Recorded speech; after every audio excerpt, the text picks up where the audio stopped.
Good afternoon. I'm here with James Bradberry, cornerback for the Carolina Panthers, second year cornerback for the Carolina Panthers. How are you this afternoon? Doing good. How about you? I'm doing excellent. Just a quick, brief chat with you about just kind of the what's been going on in the secondary with the injuries, the rash of injuries, and how you guys are realigning and regrouping, coming off that win in New England. Of course, we have a few injuries on the back end. Pretty much some of our primary starters like Kurt Coleman and Darryl Worley. The biggest thing is just communication, man. Make sure we communicate, and we have the next man up mentality.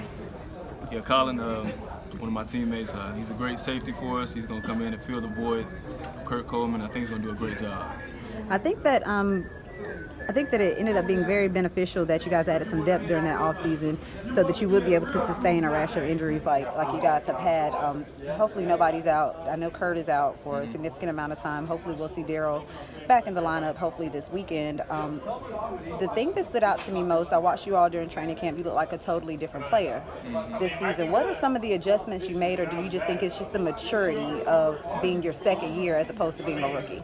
I think it's just the maturity, the experience that I played. I've had 12 games under my belt. I missed 4. Yeah, I missed 4. Just the maturity has helped me out a lot. Just going against different offenses, going against great talent across the league has really helped me gain my confidence. And just overall playing in this defense, playing with guys in the back end for a while now, just the chemistry is built up. We work well together, and defense, I think, just fits my ability very well. And did you change anything as far as off-season training or diet or anything like that? No, not for the most part. Initially, I was eating a lot. I had to drop a few pounds when I got back from OTAs. So I dropped a few pounds and back to my normal weight, and just try to eat healthy and just try to eat everything that's going to help my body. Now, the growing pains you guys experienced, of course, you and Darryl got thrown at a lot last year because you're going to get tested in this league. You know that at the cornerback position, you have to have some swagger, you have to have some confidence. Now that you guys got a little bit of that, or not a little bit, but a lot of that under your belt, I'm seeing that you guys are being respected a lot more in that position. You're not getting thrown at quite as much. Would you attribute that to coverages or quarterbacks just wisening up?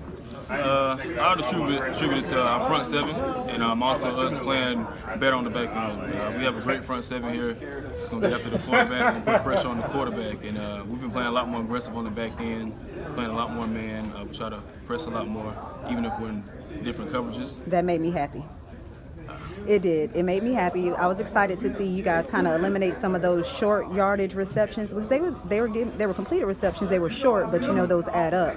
So I like that you guys seem to be playing in like a relaxed zone for a lot of the beginning of the season. I like to see you guys press at the line a lot more. Do you think that you guys have the personnel right now with the injuries to jam up at the line a little bit more when it comes to those receivers and disturbing those routes? Yeah, definitely. Kevon, he's a very fast guy, so even if he's not like a huge physical receiver, he has the speed to keep up receivers down the field.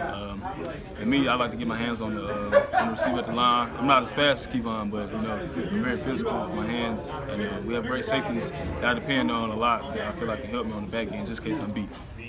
Okay. What are some of the adjustments that you guys will be making for the Lions, or will there be any, or will we kind of pretty much see the same game plan that you guys employed against Tom Brady and the Patriots? Pretty much the same game plan. We try not to worry about other teams. We just try to worry about what we do as far as the game plan and stuff. But Matthew Stafford, he's a great quarterback. He has a great group of receivers. He just got paid. Yeah, he did. That's get paid. motivating. A lot of money.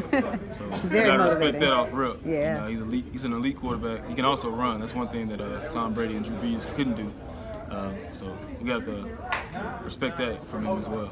And I know that you guys get to see an athletic quarterback week in and week out, day in and day out in practice with Cam. Does that help you guys when you're facing these athletic quarterbacks that can kind of, venture outside of the pocket and make a run for it?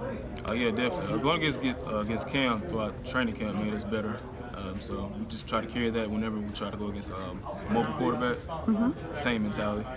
So we talked about kind of your preparations coming into the season. What are some of the things that you do to prep for the games? Like, do you have like anything that gets you in the zone, a favorite pregame meal, a playlist, anything like that? Listen to a lot of music, like Gucci Mane, Migos. Okay. Young Dolph, all them. I have a mixture of artists that I listen to. My meal, pretty much anything really. I like to eat steak, egg whites, broccoli, spaghetti. I switch it up. Okay, so now while we're on the subject of hip hop, who you got, Biggie or Tupac? Biggie. I've always been a Biggie fan. Okay, But I respect Tupac as well. He's up there. he's up there. So if you were to travel from Charlotte to LA, road trip, with anybody on the team, you could pick one person, who would it be? Daryl. Why? It's been my guy since we got here. You guys are really loyal to your position mates. Like, I mean, Got to. nobody's ventured outside of their position yet. Well, I think it's just, well, if you like gave me a group of people, it'd be me, Daryl, Vern, Kevon and join along. But I hang out with Daryl and Vern a lot, and Shaq Thompson as well. Okay, well, that makes a lot of sense. If you had the opportunity to play professionally in any other sport other than football, what would it be? Basketball. Everybody's saying basketball. What position did you play? I started off playing point guard, and as I got older, everybody else's talent started catching up with mine, so it became better than me. You know, I was telling Fun the other day, I was like, I started out as the power forward because I was tall, and everybody grew up and passed me, and then they made me the point guard, and I was like, I'm about to go run track. Yeah, we had a very good team when I was in high school, and a lot of those guys ended up getting scholarships, and they played basketball year round, and I was like one of the only guys that played basketball and football. Okay. So I wasn't able to work on my game as much as them. Oh, okay. So they just had more time. That's the only Pretty reason. much. I got you. I respect that. Well, thank you for taking time to sit down and chat with us. Hope you have an excellent game this weekend against the Lions, and I will talk to you next week. Appreciate you having me on. Thank you.